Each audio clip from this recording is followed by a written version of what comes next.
Good morning, everyone. This meeting of the Committee of Adjustment is being called to hear applications under the Planning Act for minor variance and/or consent. This is a statutory public meeting. Anyone having interest in any of these applications may make oral or written submission for the committee's consideration. The committee will render a verbal decision this date, and the agent/applicant will receive a copy of the committee's decision in writing via email 10 days after the meeting. Meeting procedure. Please note each application will be addressed in the following manner. The planning coordinator will introduce the application and staff recommendation outlined in the report, which was posted on the City of Kitchener website the Friday prior to today's meeting. The chair will remind the committee of late written submissions circulated prior to the meeting that should be taken into consideration. The chair will confirm with the applicant or agent if they have reviewed the staff report and whether in support of the staff recommendation. The chair will invite parties in opposition to make an oral submission, and parties providing oral submissions should endeavor to keep their comments succinct and avoid repeating comments already stated by other parties. The committee members may ask questions of the parties in opposition, if there are any, and the chair will invite the agent/applicant to make any comments if they have any. The agent or applicant can ask questions regarding the staff recommendation. The committee members may ask questions of the agent applicant. The committee members can also ask questions of city staff. Afterwards, the committee will pass a motion to approve, reject, or defer the application. Next on our agenda, we have minutes. So can I call for someone to move a recommendation to approve the minutes from our last meeting? So I need a first and a seconder. Member Amanda first, seconded by Member Marco. So that's to approve the minutes from our last meeting that was held on February 17th, 2026 as circulated. So we've got a mover and a seconder, so we can have that vote. All those in favor of approving the minutes from our last meeting? 1, 2, 3, 4, 5. All 5 in favor, so that's carried. Thank you. Next along, we have a call for disclosures of conflicts or any pecuniary interests and the general nature thereof. So anyone have to claim an interest? Seeing none, so we'll move on with our agenda. There's no unfinished business, so we go to new business. And first up, we have 6.1, A 2026-010, and that's 12 Crescent Street. If I can invite the agent or applicant to be seated over there on my right, that's your left. And while that's happening, if I can kindly ask the planning coordinator to introduce the application and staff recommendation, please. Thank you, Chair. This is a minor variance application before you this morning with 5 minor variances to permit a maximum lot coverage for accessory structures, 18.1% instead of the maximum 15%. To permit a parking space width within a private garage of 2.7 meters instead of the minimum required 3 meters.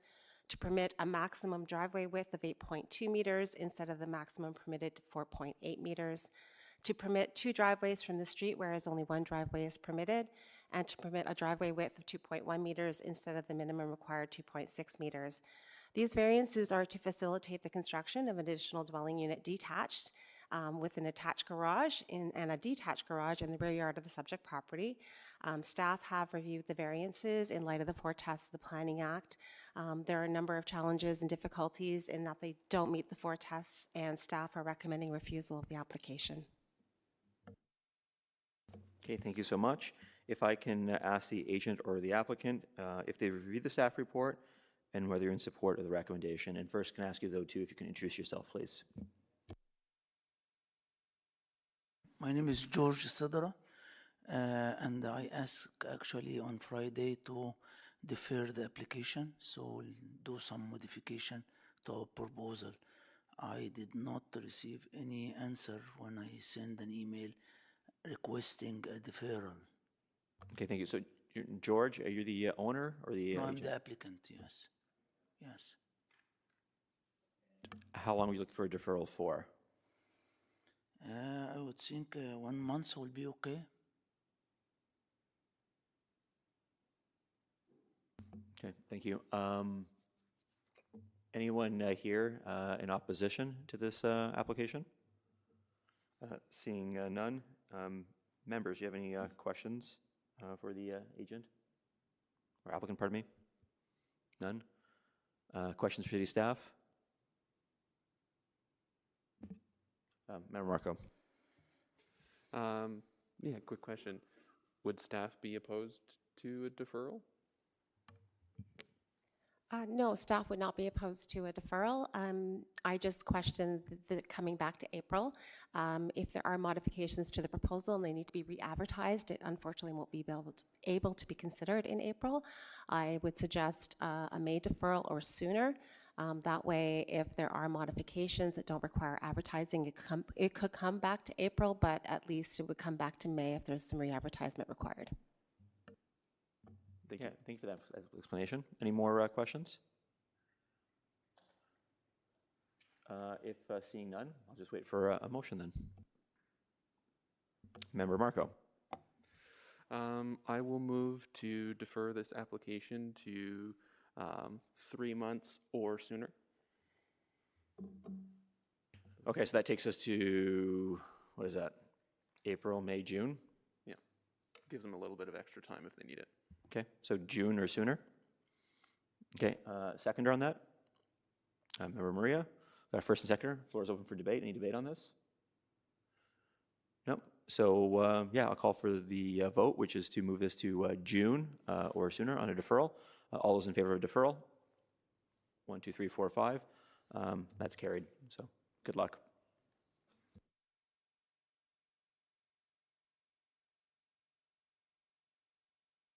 Yeah, next up we have agenda item 6.2. That's A 2026-011, 67 Blucher Street. If I can invite the agent or the applicant to be seated over there, please. And if I can please invite the planning coordinator to introduce the application and staff recommendation, please. Yes, thank you, Chair. This is a minor variance application for 67 Blucher Street. There are 3 minor variances before you this morning to permit a visitor parking requirement of 2 parking spaces instead of the minimum required 3, to permit a front yard setback of 4.4 meters instead of the minimum required 6.62 meters, and to permit a floor space ratio of 0.7 instead of the maximum permitted 0.6.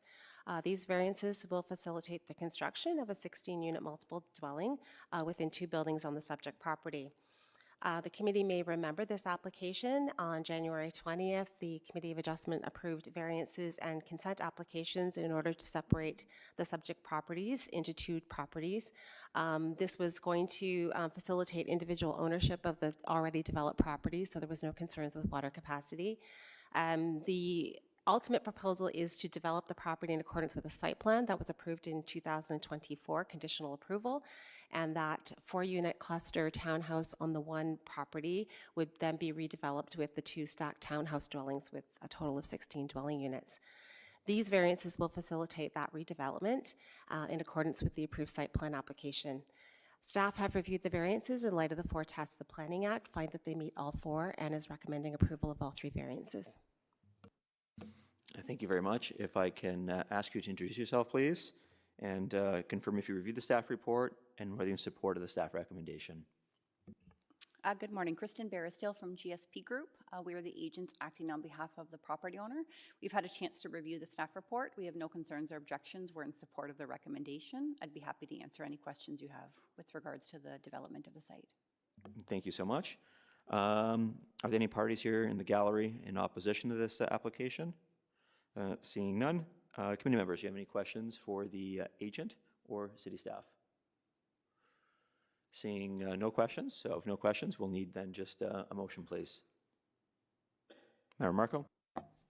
I will move the staff recommendation to approve. Thank you. So Member Marco made that motion. Seconder? Member Amanda, first and second. Floor is open for debate. No, happy to see a project come along and not being slowed down by any hurdles. So this is great. We'll call for the vote. All those in favor? 1, 2, 3, 4, 5. All 4 in favor. So it's carried. Good luck. Moving along, we've got 6.3 A 2026-012. It's 449 and 471 Wellington Street North. If I can invite the agent to come to the microphone, please. And if I can please ask the planning coordinator to introduce the application and staff recommendation, please.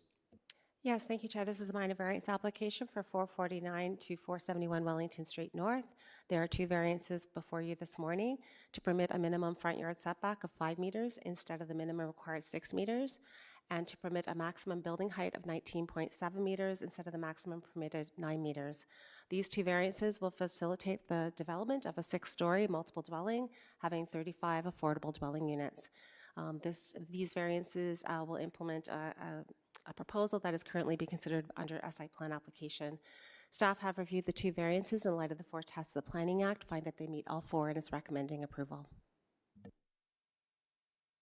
Thank you so much. If I can just ask you to introduce yourself, please, if you've read the staff report and if you're in support of it. Thank you.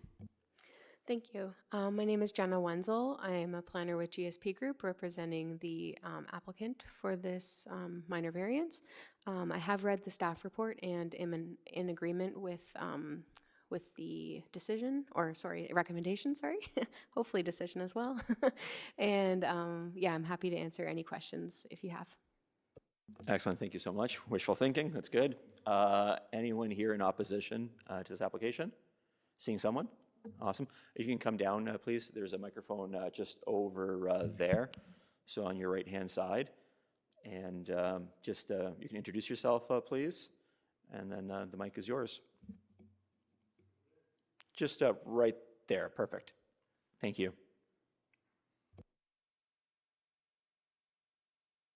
Porter. I live on an adjacent property to the one that's being applied for right now.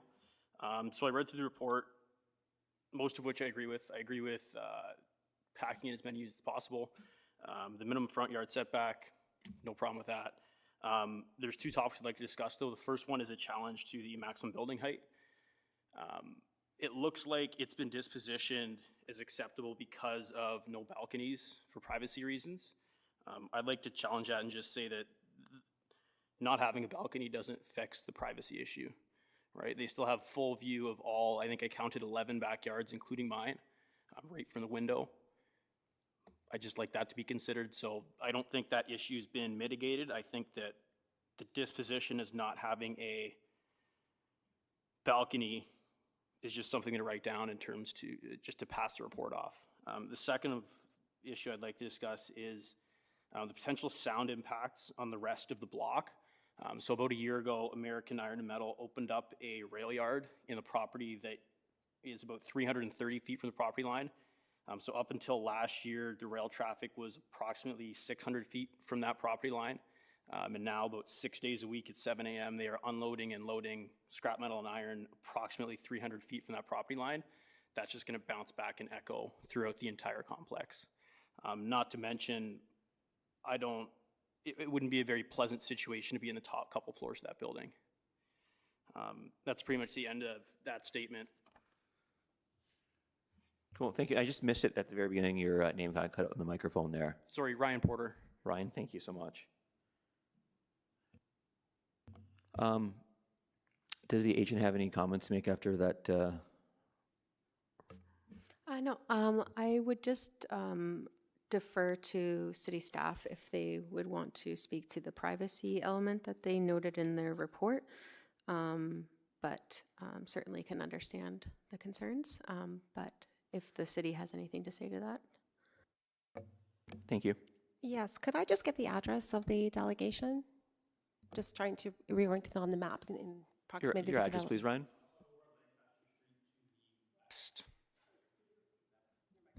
Sorry about that. I'm over on Lancaster Street, so 6-4 Lancaster, so I'm over to the west. And just to give background on how I determined that the balcony, I guess, removal of a balcony doesn't really affect is if you just simply do the math. A 6-foot setback of how somebody can view your property line doesn't do much when they're 20 meters in the air, right? Yes, thank you. So you're across the street on Wellington, north of the property. Okay. No, I'm not across the street. No, but like Wellington across the street down like up Lancaster. Like if we look at figure 1, I'm just referencing to the committee in terms of figure 1, the location map, and you can see 64 Lancaster on figure 1, just north on Lancaster. But I will comment on the setbacks and their appropriateness in terms of the 4 tests. So on the side property lines, the proposed building is going to be located greater than 20 meters from those two side property lines, whereas that minimum side yard setback is 1.2 meters, so it's well in excess of the minimum required. So 20 meters on both sides of the property lines. In terms of the rear property line, which would back onto the properties onto, I'm just going to get back to figure 1, on Bright Up Street. So that rear property line backing onto the rear yards on Bright Up Street. So that requirement for the rear yard setback is, just going back to the staff report.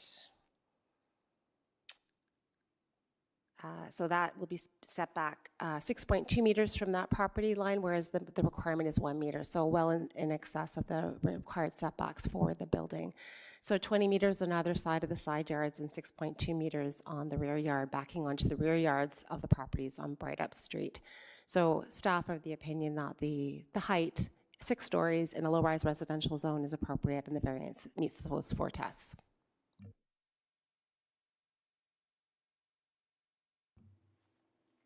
Anyone else have any more questions for the agent or even the delegation that's in opposition? Mayor Marco? You mentioned a business using rail infrastructure. Is that to the north, south? I'm curious where. Google Maps, sorry, I'll restart. That business is to the south. So if you're on Google Maps, you can scroll back. Their most recent imagery does not show the additional rails they've added. But basically that property line of where you can see that scrapyard, they've added rail tracks right up against that line, removed a bunch of trees. So in the past year or so, it's gotten a whole lot louder on our block. And it's just gonna get amplified by this building getting put in. Thank you.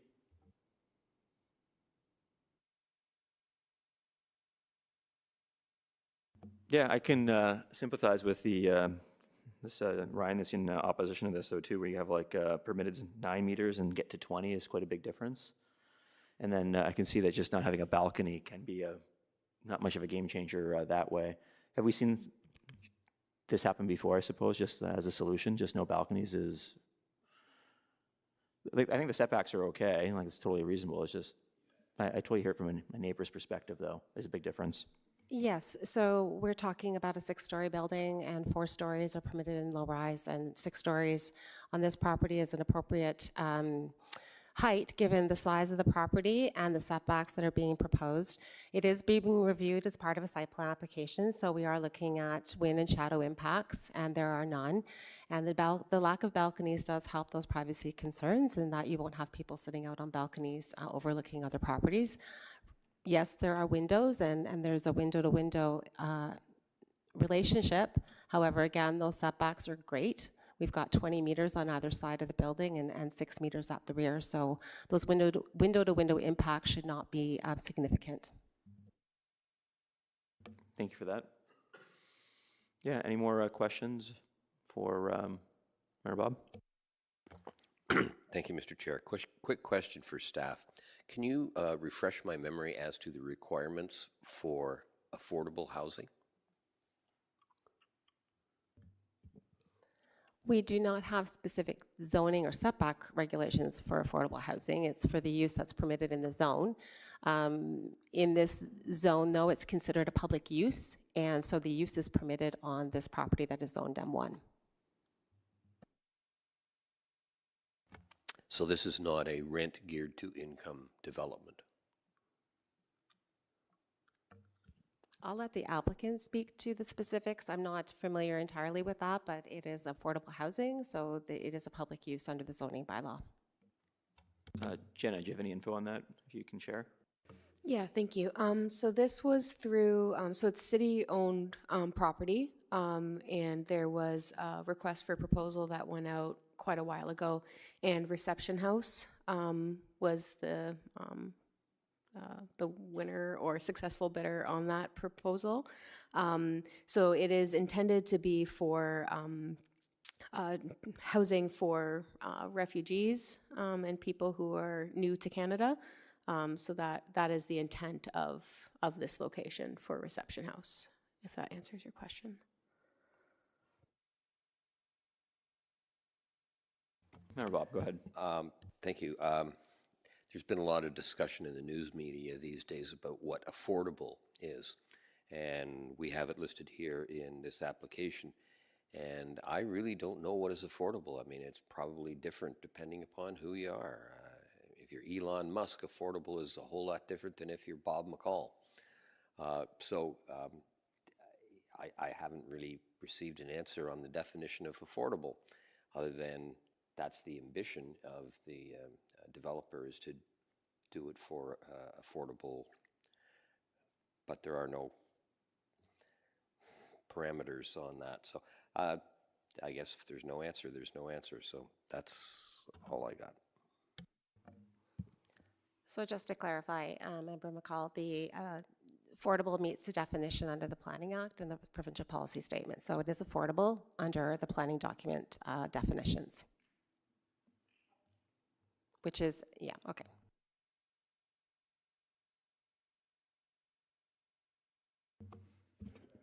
Can you just use your microphone, if you don't mind? Sorry about that. I'll do that from now on. I just heard, so the goal of the reason for the additional stories is for extra dwelling units, right? I guess that's a question to the applicant. Yeah, I mean, technically speaking, the intent is to try and get as many people housing as possible. So yes. Okay, so there's no all 6 floors are all housing. There's no office space or mixed retail on the ground floor? Correct. There would be like a small, I believe, small office area, like for reception house specifically, but it would all be in relation to the actual reception house, and the intent is for housing.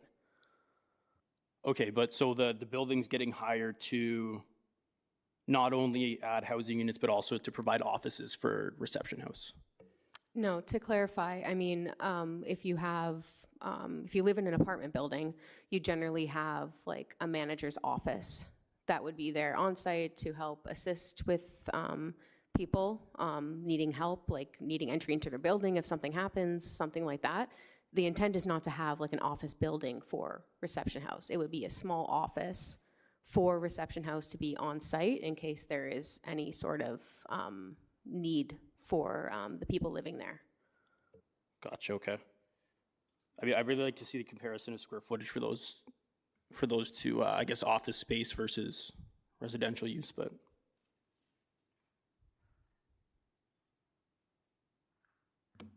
Yeah, thank you. I imagine it'd be minimal. It's just, it's mostly all just units from the report, looks like. But yeah, any other questions for either the delegate in opposition, for the applicant, or for city staff? If seeing no questions, we'll just need a motion then, please. Mayor Marco. Thank you, Chair. Yeah, I don't think we get very many applications that are this far past the setbacks, but I will move the staff recommendation to approve.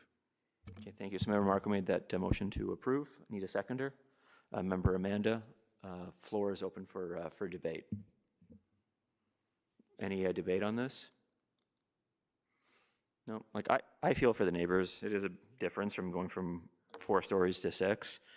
As far as like our hands just being a little bit tied again though too, as far as meeting those 4 tests, it's always the challenge as far as, you know, what we're here to do and what our requirements are. So that's always the sticking point though too, as far as making it all work. So yeah, from 9 to 19.7. But yeah, if you guys are ready to vote, we'll call for the vote. All those in favor of this application? All in favor? 1, 2, 3, 4. Opposed? 1. So that's carried 4-1. Approved. Good luck. Thank you.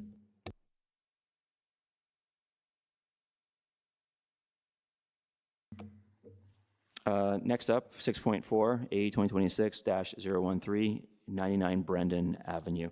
If I can invite the agent to come forward to the microphone, please.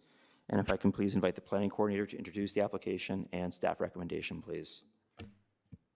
Thank you, Chair. This is a minor variance application for 99 Brandon Avenue.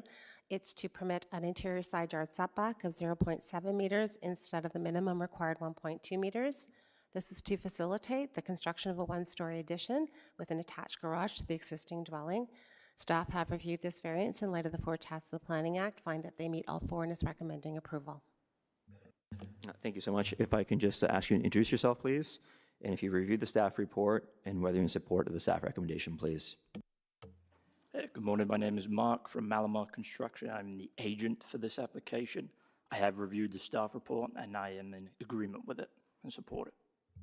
Thank you so much. Is there anyone in here in opposition to this application? Seeing none, committee members, do you have any questions for the agent or for city staff? Seeing none, looks straightforward. So just need a motion. Member Marco, you're on fire. I will again move the staff recommendation to approve. Looks pretty straightforward to me. Thank you, Member Marco. Appreciate that. So Member Marco made that motion to approve. Need a seconder. Member Maria, floor is open for debate. If I see no debate, again, looks like pretty straightforward to me. We'll call for the vote. So all those in favor of this application? 1, 2, 3, 4, 5. That's all in favor. So good luck. Thank you. Next, 6.5, A 2026-014. It's 1010 Queens Boulevard. If I can invite the agent to come forward, please, to the microphone, and if I can kindly ask the planning coordinator to introduce the application and staff recommendation, please. Thank you, Chair. This is a minor variance application for 1010 Queens Boulevard. There's one variance before you this morning to permit a rear yard setback of 0 meters instead of the minimum required 7.5 meters. And I would note that the 0 meters is at one corner of the dwelling and not the entire facade or length of the dwelling, so it only affects one corner. And this is to recognize the location of the existing building on the subject property as a single detached dwelling with 2 additional dwelling units attached, which is a triplex. So the variances are to recognize the building for a triplex use. Staff have reviewed the variances in light of the 4 tests of the Planning Act, find that they meet all 4. And I guess the reason for the variance came up during a building permit review for zoning compliance. They did get a building permit for the attached garage. So in 2017, a building permit was issued for the demolition of the existing attached garage and reconstruction of a laundry addition and attached garage. The approved plans for building permit showed a 0.6 meter setback, but unfortunately it was not constructed that way. So the one corner, instead of being 0.6, is actually 0. And that is the reason for the variance before you this morning. So it's to recognize the location of that addition that was constructed in 2017 for the use of the building as a triplex. Yeah, thank you for that. If I can ask the agent applicant, introduce yourself, please, if you've read the staff report and whether you're in support of it. Thank you. Through you, Chair to the committee, my name is Justin Masker. I'm the agent for the owner. I have reviewed the staff report. I do support the staff report and even the recommendation for condition to trim back the overhang so it's not encroaching on the neighbor's property. I believe that to be a reasonable condition. Excellent, thank you. Anyone here in opposition of this application? Seeing no one. Any questions for the agent or for city staff and committee members? Member Amanda. Just curious, what's the impact of trimming off the eaves there? Like, what's going to happen to the water? Am I misunderstanding sort of what's going to happen when you trim it down? Yeah, that's a good question. Through you, Chair, to the committee, it's... Sorry, Justin, if you just speak closer to the microphone, I'm having a hard time hearing you. Sorry about that. Thank you. I'll shift over here a little bit. There is a roof overhang, so that could actually be trimmed back to be at that 0 meter kind of setback. And the actual eaves trough could move forward because, again, it is on an angle. So that could actually deal with all of the water runoff and things like that from the roof. The flow of water can be entirely addressed within the property limits at that corner. Yes, yes. Cool. Thanks. Okay, thank you. Any more questions? If seeing none, just wait for a motion. Member Marco, let's go. I will move the staff recommendation to approve. Excellent. Thank you, Member Mark, for making that motion to approve. Seconder? Member Bob, thank you very much. So first and second, floor is open for debate. Anyone have any comments on this? Just seems like a funny shaped lot that has some challenges here, so they're making it right. So if we can vote on this, I'll call for the vote. All those in favor? 1, 2, 3, 4, 5. So all 5 are in favor, carried. Good luck.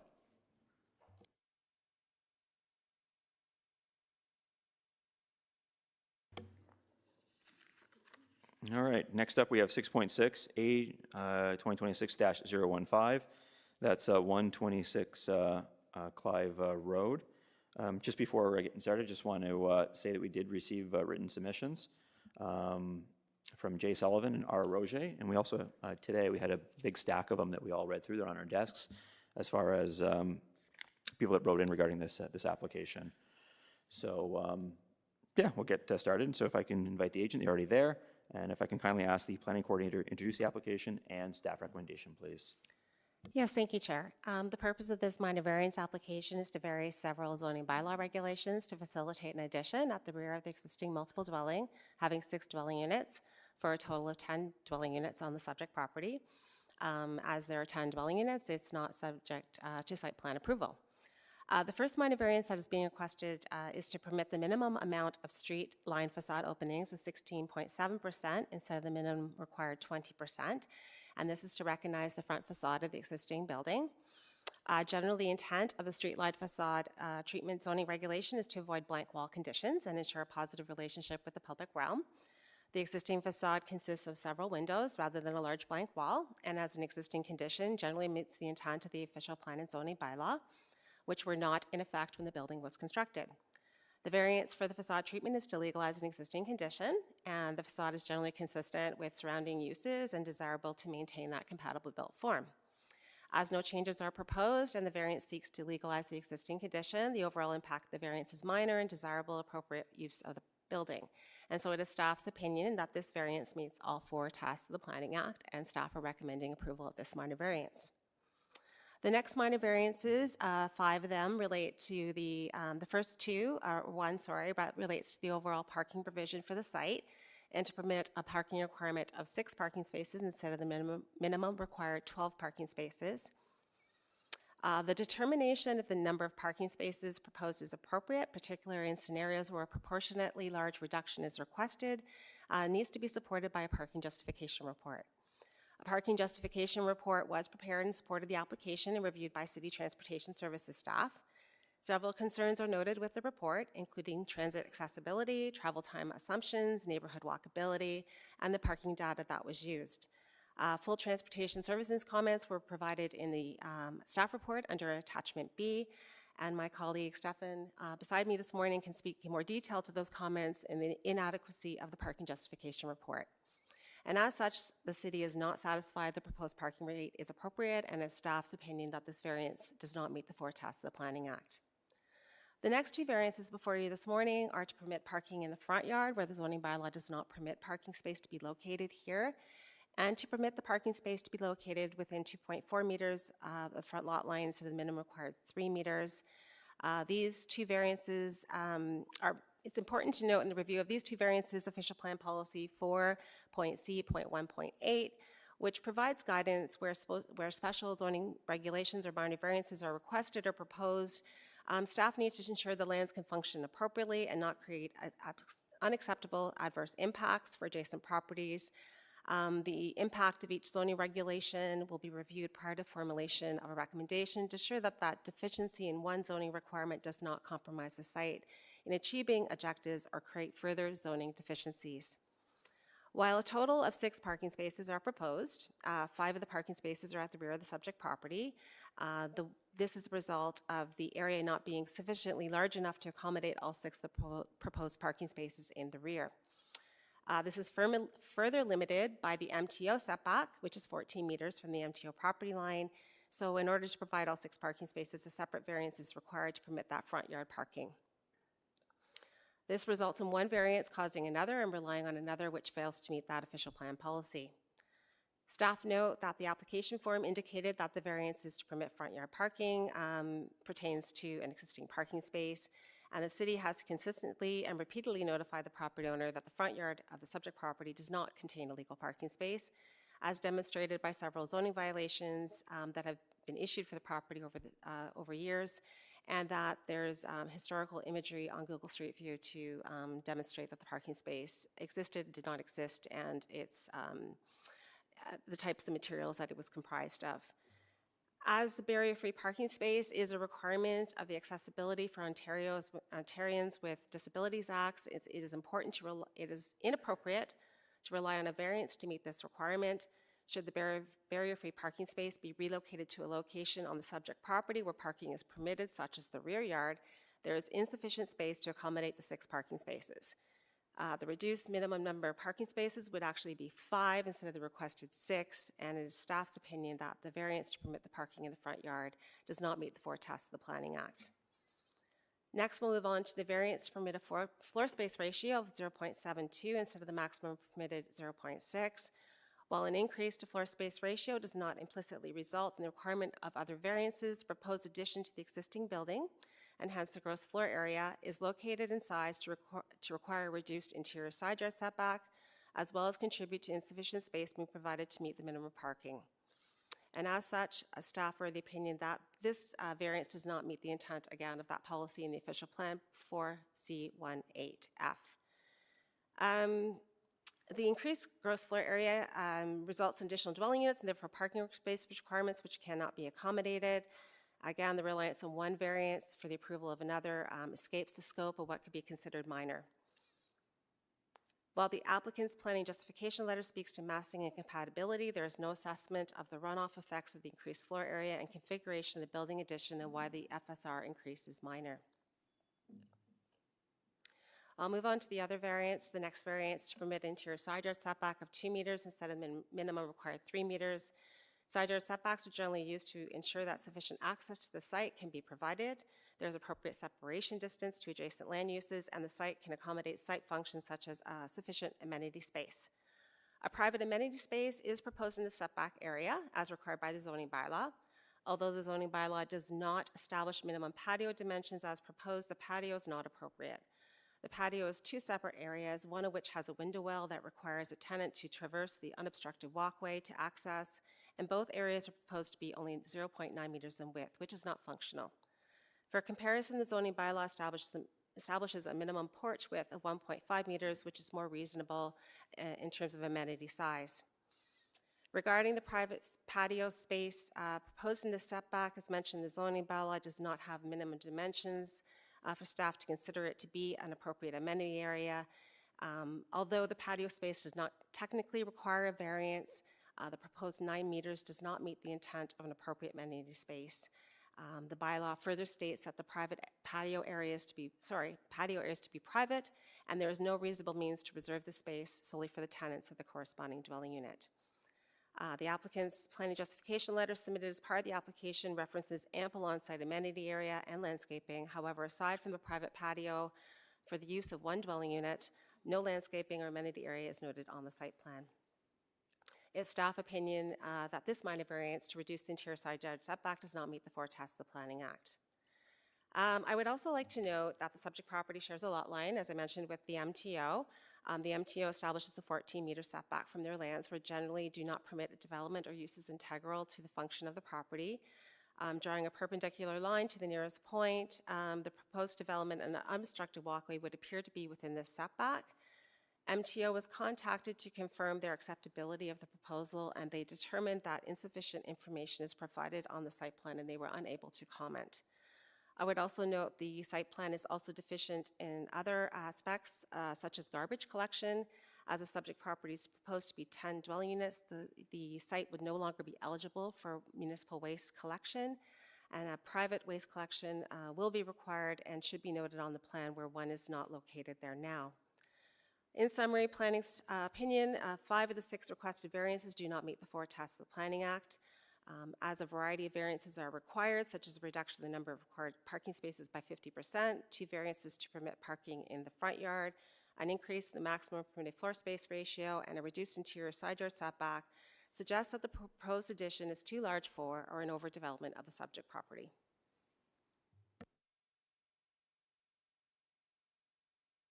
Okay, thank you for that. If I can ask the agent or applicant to introduce yourself, please, whether you read the staff report and if you're in support of it. Thank you. Yes. Good morning. My name is Craig Dumar. I'm a development consultant here on behalf of the property owner. With me today is also the property owner, Dave Salvador, and we'll both be speaking to the application today. And we are not in support of the staff recommendation and have a lengthy response to staff's comments there. Cool, thank you for that. Just before we get into that, if I can just ask if there's anyone in opposition to this application in the gallery? Seeing none, which is interesting. Most of these letters here are all in support of it. Usually it's the other way around, so it's kind of interesting there. But yeah, floor is yours to respond to the staff recommendation. Thank you. So the first thing I want to speak to is the front yard parking. While city staff does not recognize it as an existing, nor do they have an existing site plan for the property to confirm the site plan layout, essentially to determine what is and is not existing. The fact is that the physical space does exist, and rather it's actually been overgrown with weeds, and the city curb cut exists as well. So we're actually just looking to legalize an existing situation to allow for the one front yard parking space. So this is not a new condition in the neighborhood, and in fact the surrounding neighborhood has existing surface parking located in the front yard. If you look directly to the east, there's a 10-unit multiple dwelling that has 8 parking spaces located entirely in front of the property. I do want to also make note that the city's most recent zoning that was implemented is the SGA zones allows for front yard parking. So while the city may say that front yard parking is not allowed for 10-unit multiple dwellings, it's allowed as of right in all the SGA zones. It's allowed as of right in all 8-unit semi-detached multiple dwellings, or sorry, semi-detached eightplexes. It's, however, the Res 5 zone currently does not permit it. However, in the 85-1, it did. So if this property was SGA1, a 10-unit multiple dwelling, it allows an 8-meter wide driveway. We're proposing 6. If this was developed as a semi-detached dwelling, we'd be allowed a 13-meter wide driveway. We're proposing 6. Again, it's not a new condition. It reflects the existing surrounding neighborhood, and we're just looking to clean up the site, repave it, and it's the most logistical spot to have the barrier-free space, as there's a walkway leading from the street to the actual building, which would also function as the accessible parking or accessible aisle for the barrier-free space. Furthermore, legalizing a front yard parking, it's something that staff has actually supported in the past and this committee has approved. An example being A 2024-034, that was at 215 Morgan Avenue, where staff supported legalizing front yard parking and legalized the widening of a front yard drive aisle. In terms of the proposed density of 0.72, I'm of the opinion that the FSR does meet the official plan zoning. The proposed addition to the multiple dwelling provides a mix of housing types and unit types while maintaining compatibility with low-rise residential neighborhood. The FSR proposed is the same FSR that was essentially just approved by this committee minutes ago for 67 Blucher Street that requested an increase in FSR and parking decrease. Both supported by staff, yet staff note they can't support an increase in FSR if it results in decreased parking. Yet it was just supported and approved by committee. In terms of the requested side yard setback, the intent of the interior side yard setbacks are to ensure compatible built forms between adjacent properties and suitable room for access and landscaping. The Res 5 zoning requirement requires 3 meters, and that's currently not being met. The building's actually just around 2.5 meters away, so that's the existing building's 2.5. The addition will be set back at 2.05 meters. Again, that's just on the one side, while the other side will exceed that minimum requirement. The right side where the reduction is being requested provides for ample landscaping and suitable room for access. Again, it's something the committee has supported in the past and numerous times for multiple dwellings, example of that being A 2025-108 for 34 to 42 Wyndham Ave, which was for a 58-unit multiple dwelling that reduced the side yard setback on both sides to 2 meters. In that case, they argued that it was adequate for landscaping and private amenity. Staff notes that there's not enough amenity space provided on site, while we're proposing 11 meter, which is the minimum requirement. I'm not asking for a variance for that. The site plan does note that there's 39.90% landscaping, 20% is required. So I will just direct staff to that site plan that notes that stat, that 40% essentially of the site is landscaping that will be used for landscaping and amenity uses. In consultation with staff, I prepared a parking justification study with TDM measures being offered, such as 1 Class A bicycle parking space per unit, which is above and beyond the required minimum Class A parking requirements. We're offering transit passes to units, and we'll be assigning a TDM coordinator to essentially promote TDM and alternative modes of transportation. Furthermore, transportation tomorrow survey data was reviewed, and existing parking demand was reviewed. So essentially, there's 6 spaces proposed, 0.6 spaces per unit. This is a suitable parking rate for this type of built form with affordable rental dwellings. Similar to the multiple project that this committee just approved, for a building of 19.7 meters instead of 9 meters, which had 15 spaces for 35 units. That's 0.43 spaces per unit, yet no reduction was required, no justification was provided, and was fully supported with staff. So we're above and beyond that. We're less units and essentially providing TDM measures. While we're fully supportive of affordable housing, and note that that proposal was considered a public use, there's also affordable units being offered in this project, and we're just trying to compare the difference from the committee just approved versus ours. While it's important to have parking on site for current and future tenants, note that the current 6-unit building currently only has 2 tenants that have a car, and that this proposed development will have parking that's unbundled, so that means that not every rental unit will be offered a parking space. So if you have a car and you're looking to rent a unit that does not have a parking space included in your rent, you're not going to rent the unit. And rather, people who do not own cars and will use nearby transit and alternative modes of transportations, they'll be the ones renting units that aren't offered a parking space. I also want to note in staff's comments that they evaluated the parking study. They used the parking demand with all 10 units having 2 bedrooms units or more. It would generate a higher parking demand using the ITE generator. However, the unit breakdown is 1 bachelor unit, 5 one-bedroom units, and 4 two-bedroom units.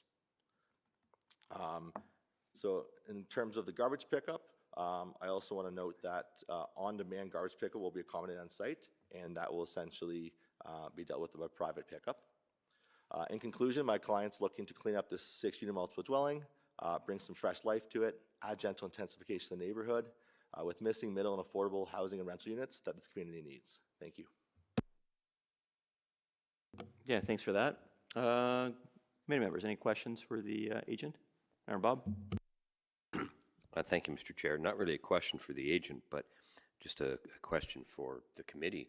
Should we divide these into 2 separate applications? Well, not separate applications, but a Part A and a Part B.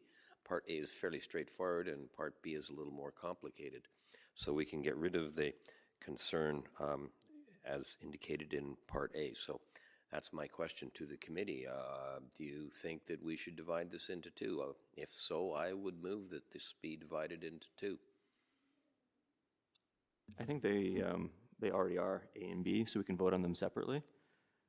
We can just have someone make a motion just for A, and then divide it that way, and not put them all together. I'm okay with that. Right, if that's okay, we can just have our questions here, and then when someone makes a motion, don't put it all together, just make a motion just for A, and then we'll vote on that, and then come back and then make a motion for section B, if that's okay. But a good suggestion. Any questions then for the agent? Member Amanda. Just a few points of clarification. I thank you for sort of the lengthy explanation. Bicycle units. There's a note on the site plan that they're going to be accommodated within the units. I'm just wondering if you could speak to sort of what that would look like in terms of day-to-day use. Yeah, so each unit will have a large indoor storage use or locker for it, or closet space. In previous development applications, a lot of multiple dwellings will have bike rooms. If you're an avid biker, you'll buy a very, very expensive bike that can get upward of $10,000. Typically what happens is if people put these in bike rooms, they're more likely to get stolen or damaged because it's a communal bike room. So people, if you go around the city, you'll see people have expensive bikes. They actually store them in their unit. You'll see them on balconies. You'll see them internal. So we've actually found that having them indoor in internal units as a more secure location to have them rather than a communal bike room.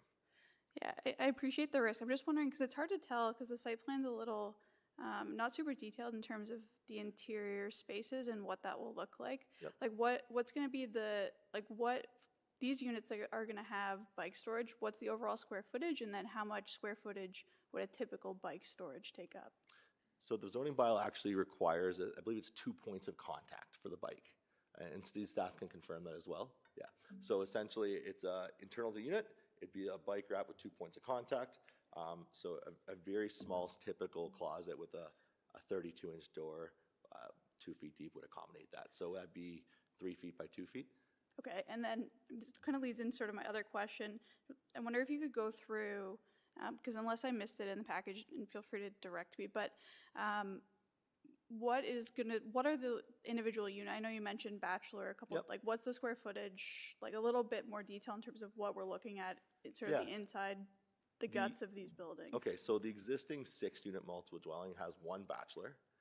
That unit is about 400? Yeah, it's a couple hundred square feet. It's a small bachelor-style unit, so it's no bedroom, it's got the kitchen and bathroom, and essentially you'd have like the Murphy bed go down with a closet space. Right. The 1-bedroom units are larger than that, essentially similar layout, but then they have an actual bedroom with a closet space as well.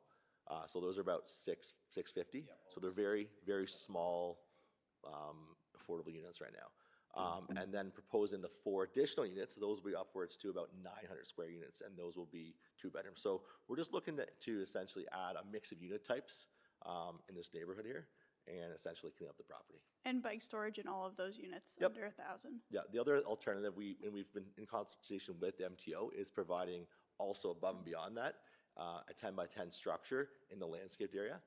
MTO had no concerns about that.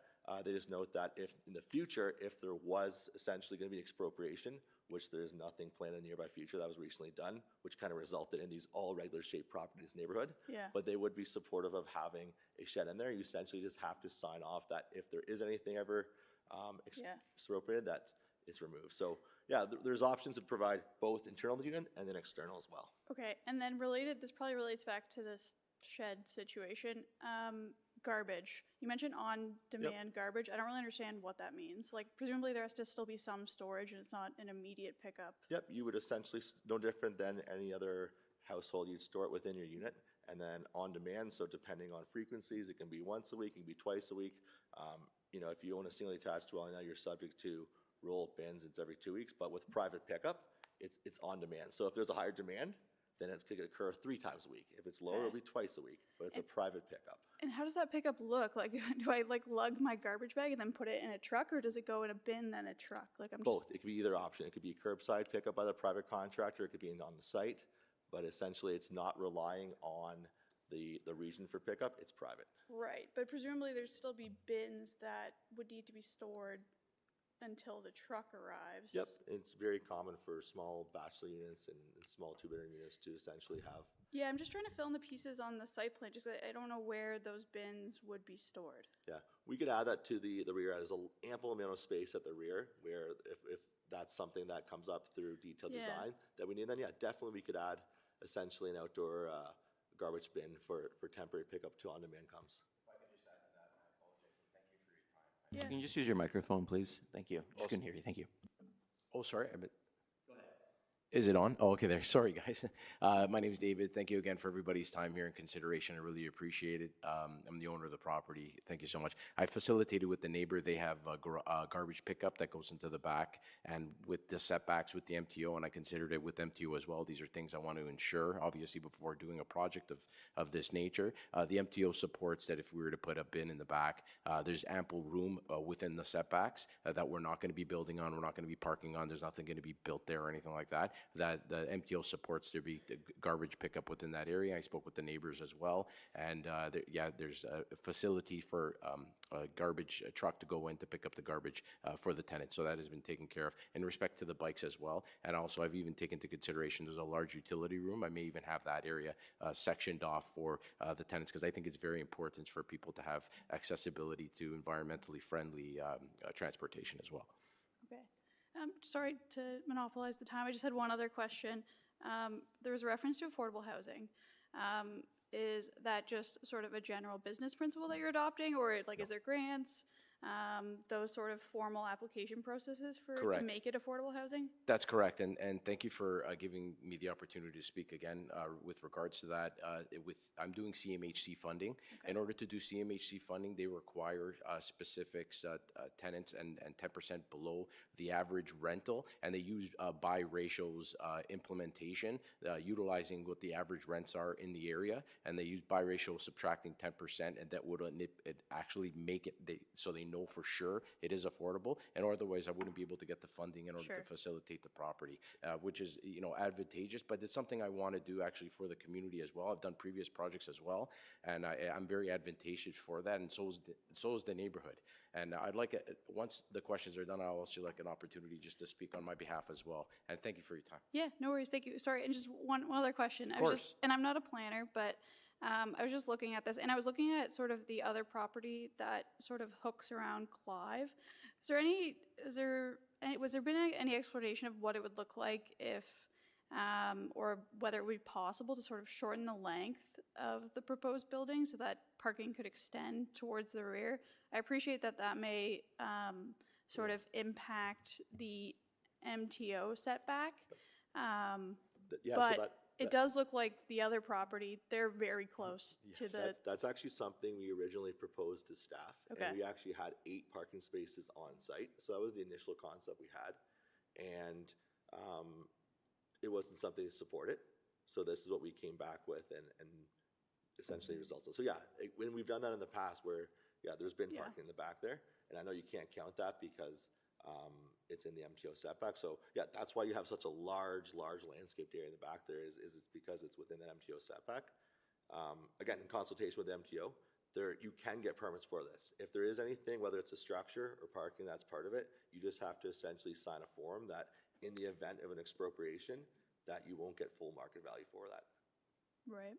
Yeah, and I spoke with MTO as well, and, you know, again, nothing is formal, but Yeah. off record, they indicated they're going to support that as long as I'm not building any type of, you know, footings or structures, something that, you know, would be, you know, obviously in the way, but there is going to be a large area for extra stuff like that, you know, the bikes, the garbage, et cetera.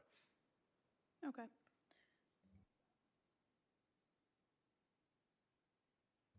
Any more questions? Nope.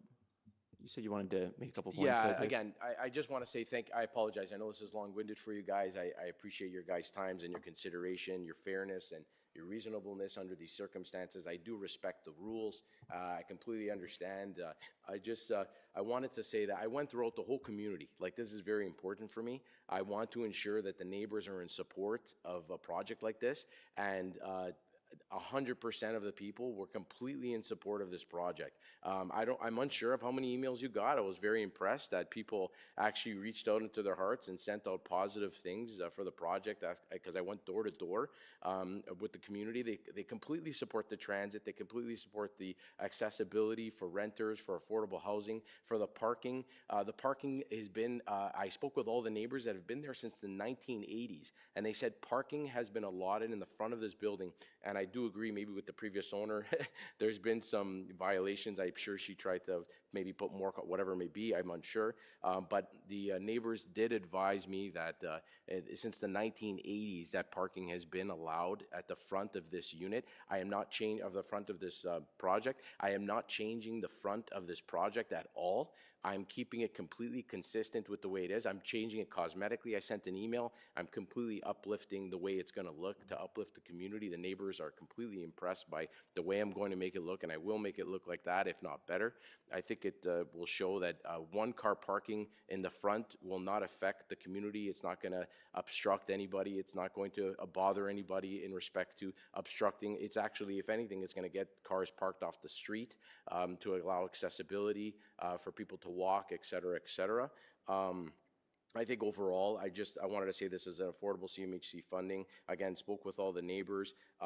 School parks are nearby, transit's nearby, parks are nearby for kids and families to grow into this neighborhood. I think this is kind of like the common goal of our housing, what Kitchener wants. I think that it is very, in totality of the circumstance, I think is very minor impact on the neighborhood. If anything, it's uplifting, it's desirable for the long-term housing goals of the city. And I'm respecting the spirit of the community. There's a multiplex to the left of it with parking. There's a multiplex to the right of it with numerous amount of parking. So I'm within the area and scope of the community. And again, that's the reason why I reached out to the support of the neighbors and everything. And again, I just want to say thank you so much for your time. And I do believe that if you make this building like really, really nice, beautiful, you're going to bring in good people to the community. And I think it's really important. But again, I want to know, and I noted with Greg that it's very important that accessibility is there, that we have people able to safely go in and out of the property, that I ensure that I have property security, et cetera, because I want to ensure that it's a positive thing for the community, and as you can see for the support I got from the community as well. Thank you for that. If no more questions or comments, I'll just wait for a motion, and we'll look to separate them now. Member Bob. So, sorry, I would like to comment that on the sheets in front of you, the LUC 220, so we did use the 2-bedroom, that was taken from their transportation study. So their transportation study used that land use code, so that is what's shown in front of you. So if that doesn't match for the 2-bedroom, then that's what was mentioned. Sorry, I'm just a little bit confused there. What were we talking about, sorry? Sure. So one of the points that he mentioned was that the handouts in front of you, they assessed a 2-bedroom type of unit. That was so there's a land use code, so that's how we kind of identify it. And he used a 2-bedroom unit in his calculation, so we just reproduced that data, and that I provided on the handout. So the applicant had concerns about that code being used, but that's the one he's used in his transportation study. Okay, and I'll just provide clarification. Yeah, it's Sorry, one go ahead. Sorry about that. It's 1 bachelor, 5 1-bedrooms, and 4 2-bedrooms. So yeah, that would have been a clear, but I can confirm that is the unit breakdown. Excellent, thank you. Member Bob, you had your hand up. Yes, thank you, Mr. Chair. As I mentioned earlier, I think we should separate A and B. I mean, Part A is fairly straightforward, and Part B is anything but. So I will move that we approve Part A of the staff report. Cool, so Member Bob made that motion to approve just Part A. Can I get a seconder for that? Member Marco. Floor is open for debate for Part A of this application. No debate. We'll call for that vote. All those in favor? 1, 2, 3, 4, 5. So Part A is carried. That's passed. Next, looking for another motion. Member Bob. Not really a motion, but on Part B, which, as I had previously mentioned, is much more complex. And just as a way of comment, I've been on this committee for a couple of years now. When you have that much support from your neighborhood, that's enough to make you go, what, really? That's great. When having been part of a neighborhood association for, again, a few months or several thousand months, that's important. Good neighbors is important. Just another off the top of my head comment, bicycle storage. I have a friend who really likes his bicycle, and I am getting back into bicycling. I wouldn't really call a $10,000 bicycle affordable. Now, I could stand to be corrected if made out of titanium or platinum or something, just a comment. But moving ahead, so I'm going to move that Part B of the report be approved, as opposed to the staff saying refusal, or if not approval, then deferral, because Let's make it one or the other. Okay, So we're going to have the approval or a deferral. What are we looking for? Let me clarify a few things. A number of the conditions that have, or the applications 1, 2, 3, 4, 5, some of them are very minor, and these are things that we have approved in other areas. So my question for staff would be, of the 5 variances that are being requested here, which is the most significant? Is it parking?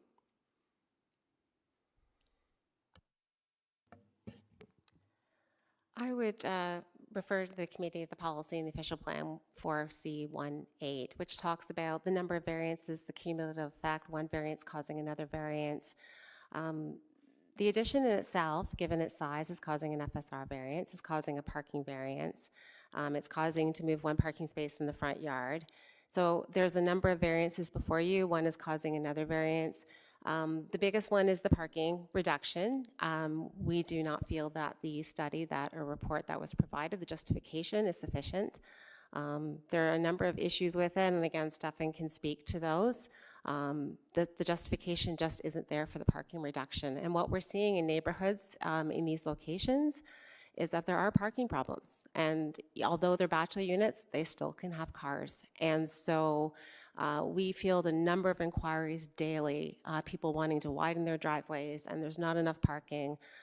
We had a situation the other day where you approved a parking reduction of 1 parking space for a triplex. And that person is saying they need that parking space, they want to widen their driveway. So parking is an issue in neighborhoods, and I would question some of the support that you've received and the closeness and proximity of those support letters to the property, and are they going to be experiencing the on-street parking and the parking problems that may result from this development? Precedent setting is not indicative of support for this. Just because you've approved it one location, the circumstances are completely different. The height this morning, FSR variance, did not require a parking variance.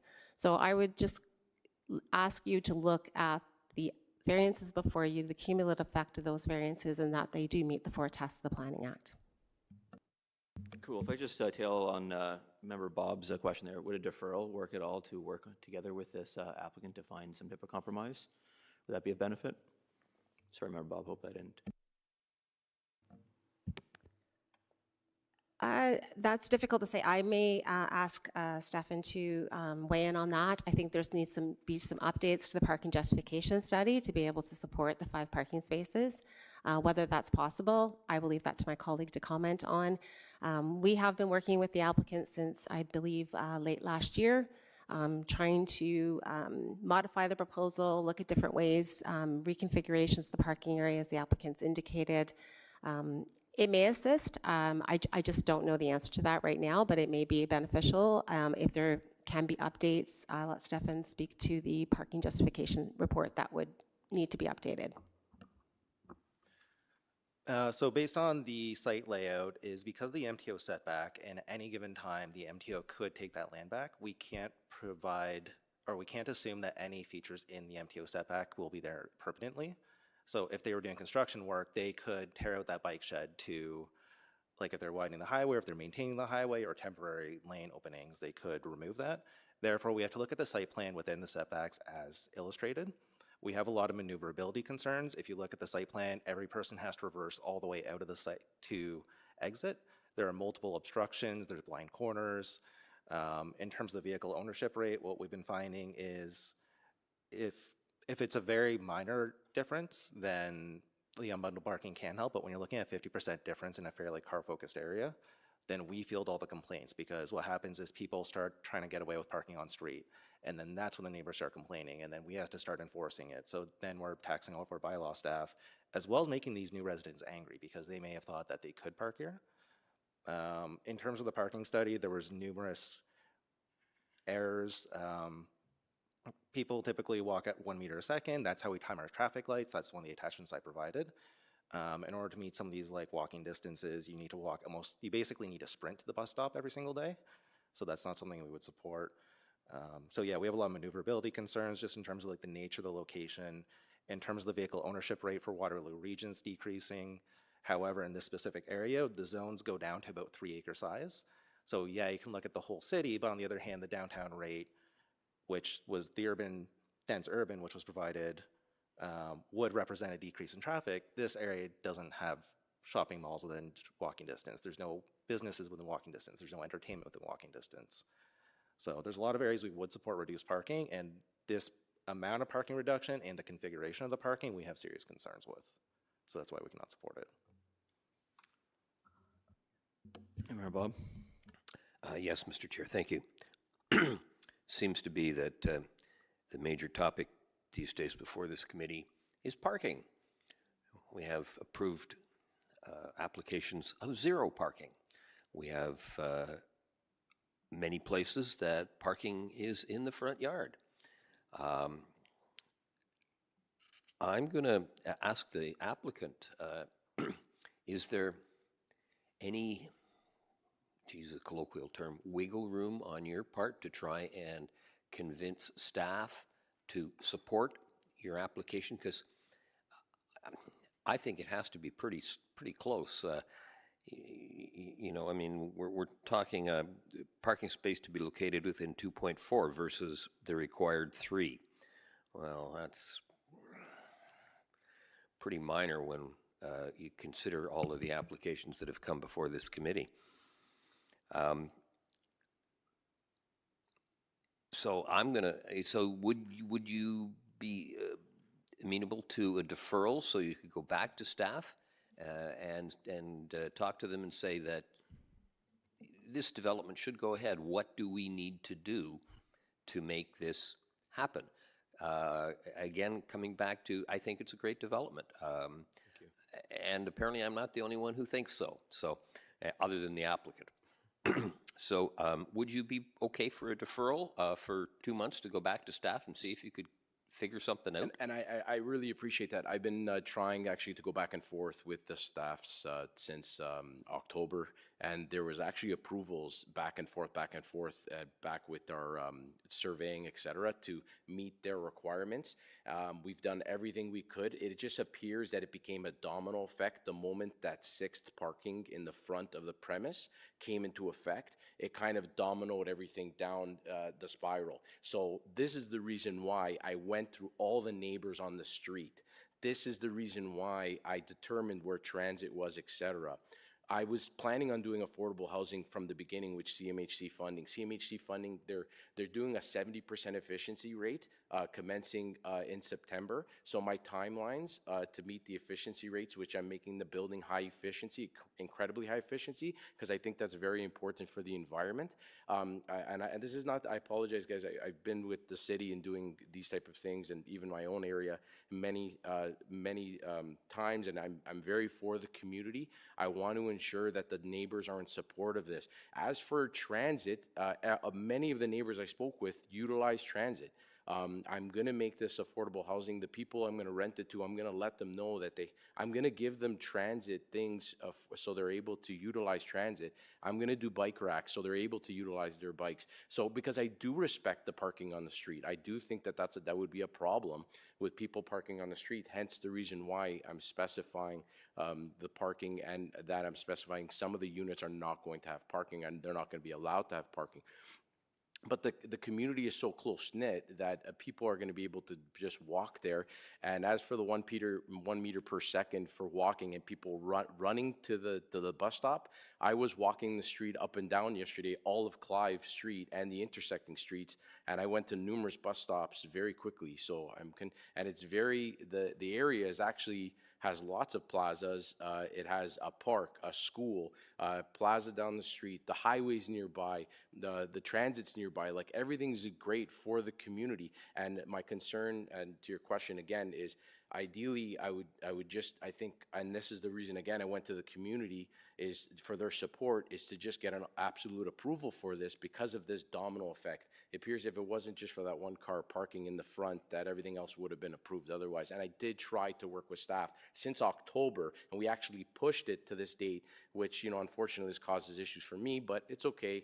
It's what's needed. And also I heard while we were doing this that it was just approved 35 units and 15 parking. So I don't know how they're arguing on mine when that was just approved. Again, 35 units and 15 parking.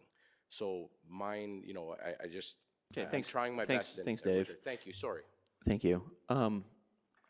Is that any validation to that, though, too? If we didn't have the parking in the front, would that facilitate that domino effect of variances?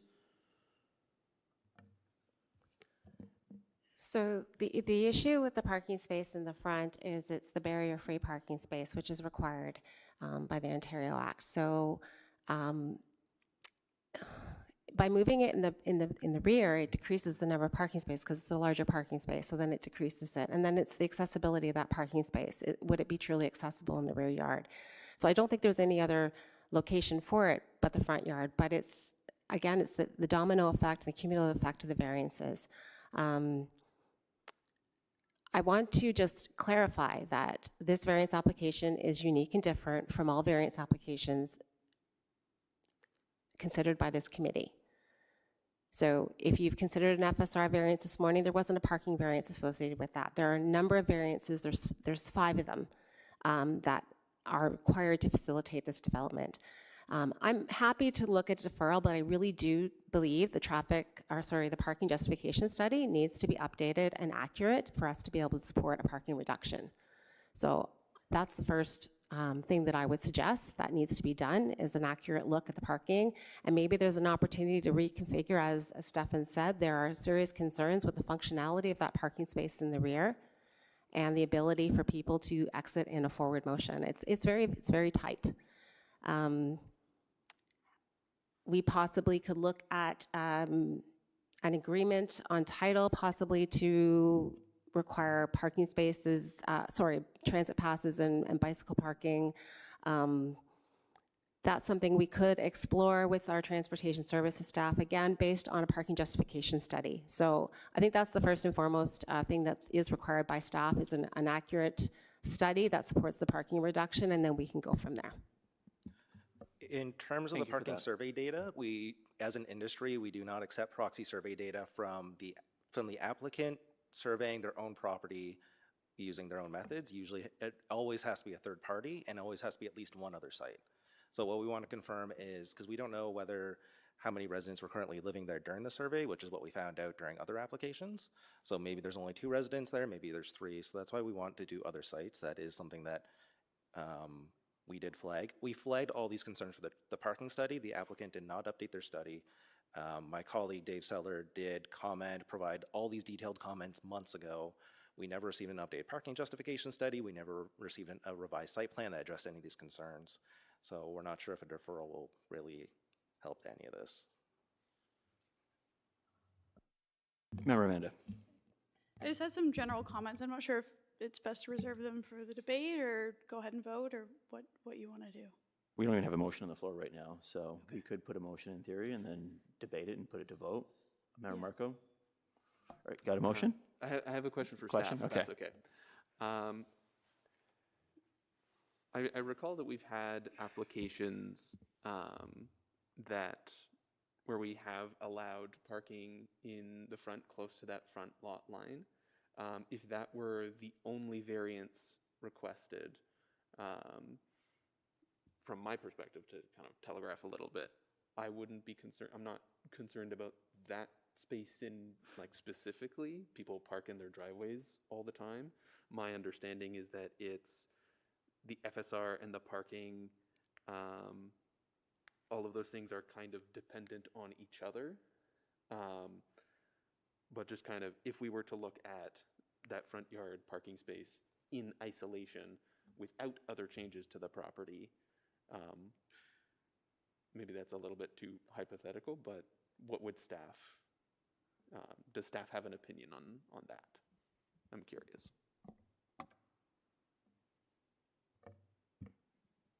So staff would review that variance in the context of the proposal, and there could be a different analysis of the 4 tests, but it would depend on what the proposal is and you know, how that variance relates to other variances, again, and in accordance with the official plan policy that does direct us to look at the cumulative effect of one variance causing another or relying on another variance. So staff would need to review a proposal where that's the only variance requested.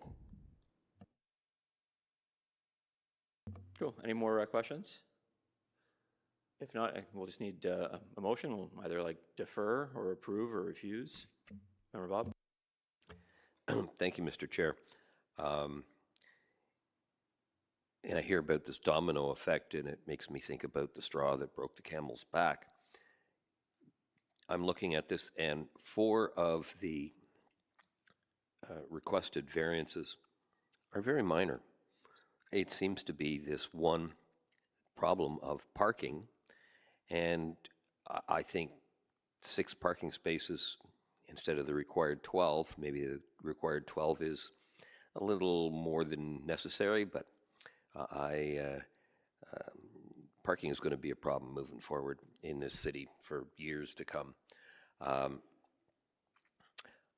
kind of sitting on the fence between approving Part B and deferring to allow staff and the applicant to iron out was it the parking assessment or something that had been mentioned Because if that could get resolved, then I think this is a straightforward, well, semi-straightforward. So overall, I like the application.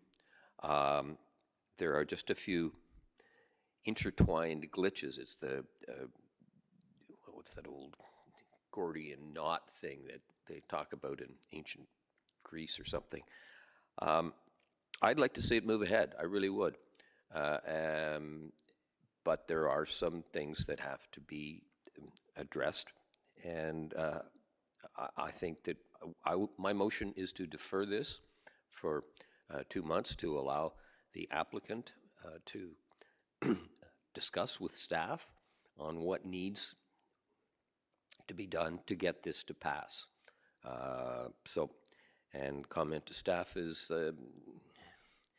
I know that technically what we do on Lot A, not here, but one lot does not set a precedent for another lot, but in many ways it does. I know it's not a legal precedent under the terms of the law, and I'm sure there are people here who know more about law than I do. But I would really like to see the two opposing views, work this out, because I think this is a development that should go forward. And I'm going to underscore that the neighborhood thinks that this is a development that should go ahead. And whenever I see neighbors and developers working together, I go, yahoo, that's great. So my motion is to defer this for 2 months to let the two sides come together and try to figure it out. Excellent, thank you. So Member Bob made the motion to defer for 2 months. Need a seconder? Mayor Marco? Yeah, I have some comments for debate, if that's okay. Sure, but first we need a seconder. So Member Maria seconded. So we have a first and a second. Member Bob made the motion. Member Maria seconded. And floor is open now for debate. Mayor Marco. Thank you, Chair. There are a couple concerns that I have. The overall parking reduction, I'm a little bit concerned about, just because I don't know that I don't know if the bus stops are quite close enough for them to be convenient. And the bicycle parking that the applicant has mentioned that they'd like to include, it will only work for certain types of bicycles, particularly if it's vertical storage, then it's only a light bicycle will work. And some of the bicycles that the e-bikes, that can be $10,000, that are most effective for replacing a car, are very big and heavy. They can hold a lot of stuff, they can hold kids, and you're not going to be able to store those vertically. I absolutely appreciate the theft concern. At the same time, I think a shared storage space does make it geometrically a little bit easier to store large bikes, which then, from my perspective, would make it easier to justify a parking reduction. The accessible parking space in the front, I'll be honest, I'm not really that concerned about it in isolation. The setback, particularly with the MTO, I'm a little bit concerned about. And the FSR is also kind of related to that. From my perspective, if the MTO hasn't provided written confirmation that they're in support, then it's kind of conjecture whether they support it or not. If they do provide, and maybe a deferral might give the MTO time to provide commentary and say, hey, we support this. But yeah, overall, I would be tentatively supportive of a deferral. I don't know how much it will solve, but I would be supportive of splitting at least that front parking space out, because I don't have any concerns with that specific parking spot. Okay, thank you, Member Amanda. Just a few comments now that we're at the debate stage. In terms of the deferral, what I'm hearing, I guess, from the applicant and the city, and they can correct me if I'm wrong, is that we're at a bit of an impasse and a decision needs to be made. So I don't think kicking this down the road is useful or effective for anyone, including us. Like, if it comes back and we're gonna have to sort of engage in this exercise all over again, which I don't think is really productive. That being said, if either the applicant or the city feels differently, I encourage them to jump in. I guess on the application generally, with all due respect to sort of my fellow committee members, I don't think it's close. I don't think it's, I don't think it's a sort of razor thin decision. Like, looking at the site plan, like, it's really deficient. Like, there's not a lot there. There's a lot of missing detail. Some key concerns with respect to sort of, what the exact dimensions of the dwellings are, and garbage, like a lot of that's missing. And if it was a sort of slam dunk application, that would be fine. We could fill in the blanks. But just because we're sort of, with so many concerns, I feel like the missing detail is really problematic here. And I do appreciate the comments about the neighbors, and I do really like receiving those. But with all due respect to them, like, they don't have planning background, they don't have engineering background, and it's going to be the city that's going to have to sort of bear the brunt of what flows from the decision that we make today. So I just think we need to be careful in giving them sort of too much power here to sort of sway our decision. And I think it's been potentially misleading, sort of the amount that we've been sort of pulling out different decisions from different applications. I think it's really easy to do that, and I think we just have to be careful not to say, because, we did it in that application, that I can't remember what the context was, therefore we should do it here today. So just something to keep in mind. And then just sort of generally from, a different perspective, it seems really problematic to me that we're sort of, the site plan and the issues are being, the sort of workaround is that we're going to sort of cut a deal with the MTO. In my mind, from a legal perspective, that seems incredibly problematic. Thank you, Member Maria. I just wanted to echo the concerns, but also what I wanted to talk about is the deferment. If the deferral actually helps both parties come to an agreement with the parking and with the MTO, I know, Marco, you said that you would like to see written approval. If the deferral actually gets us to that point, I would still be in favor of it. I am not quite on the other side of approving this. I know it is a refusal, and Member Bob mentioned that the motion is to defer it, but I'm not quite on the side of approving this or even going against staff because of what you mentioned, Member Amanda. There are way too many gaps that we have to fill in, and even if we are intuitive, they can have a lot of potential outcomes, and we just don't have all the pieces to finish that puzzle right now. Member Bob? Thank you very much. You put your finger right on the problem. There isn't the information or enough information for us to make a logical decision. So hence my deferral. There's missing details. The staff has said that. We have seen that. Those details, if they are addressed, could this actually be approved? The MTO, so maybe a question to the applicant. In your discussions with the MTO, was there any indication that they at some point may provide something, right or wrong, in writing? Because that would clear up one of the major concerns that this committee has. Yeah, so it's a bit of a chicken before the egg. You get a land use permit from the MTO at building permit. You can't get a building permit to the zonings in effect. The MTO requires a 14-meter setback. The building's at 15.33.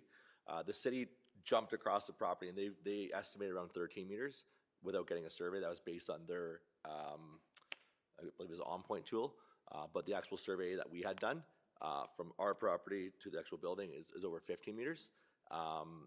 So yeah, at the building permit process, prior to issuance of building permit, the MTO does require the land use permit from them, is when you get it. You'll note that that's in the comments as well, that they don't have that information yet. So yeah, we do fully intend to plan to get that. In the event that it is within that 14-meter setback, then the building just gets slightly decreased in the corner. It's a pinch point. In terms of deferral, yeah, we're fully open to the deferral. Note that the transportation staff is asking for an engineer now to do a parking study.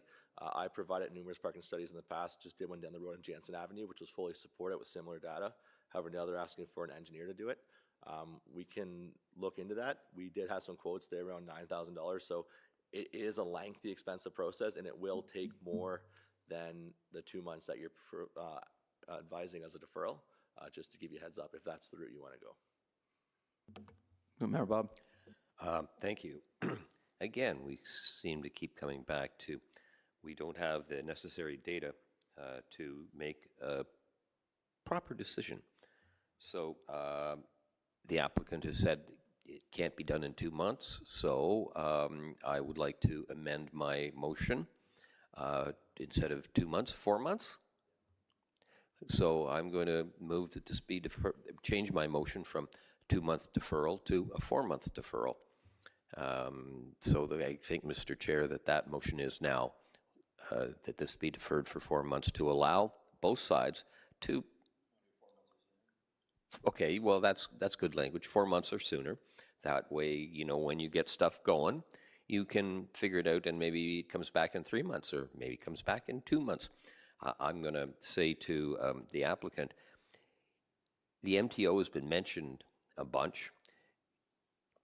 My advice, not part of official Committee of Adjustment stuff, see if you can get something in writing from the MTO, because that would clean up one of the major concerns that we have here. So there we go. Sorry, we also would like to see the work from an engineer. As of now, we have not approved a single point in their parking justification study, and I don't believe that we do not recall approving any parking justification studies from this applicant in the past. So because almost every point was deficient in some way or another, which we did address in our comments, we would like it done by a third party. In terms of the quote of $9,000, as a consultant about 2 years ago, that seems on the high end, especially for development at this size. But that being said, I don't have any quotes in hand, so I'm not too sure what the going rate is nowadays. Cool. Thank you for that context. If I have some help from the clerk here. So we have a friendly amendment. Do we have to just get a seconder and we'll be okay with that amendment, or do we have to like? Mr. Chair, it was my original amendment, and I'm just revising. It's not really. It's not an amendment. It's just I'm revising the wording of my motion. Yes, we would need the seconder, who was Member Mello, to confirm whether or not she's still seconding with the amendment on the floor. Okay, and that would suffice then, right? Okay, so Member Bob, you amended your motion to be 4 months or sooner. Member Maria? Yes, I agree with that. Okay, so we have a seconder on that. So, yeah, as far as debate, geez, I think if we accept this, we'll have one party really upset. If we refuse it, we'll have another party really upset. I think a deferral, even though I kind of agree with you, Member Amanda, I'm not sure it really helps us a whole lot, but at least punts and figures it out. And to use a bad parking pun on the surface, this seems like a reasonable application. You know, a parking spot in the front, very minor setbacks, but I'm not a planner or city staff. I feel this does unravel a lot of other problems.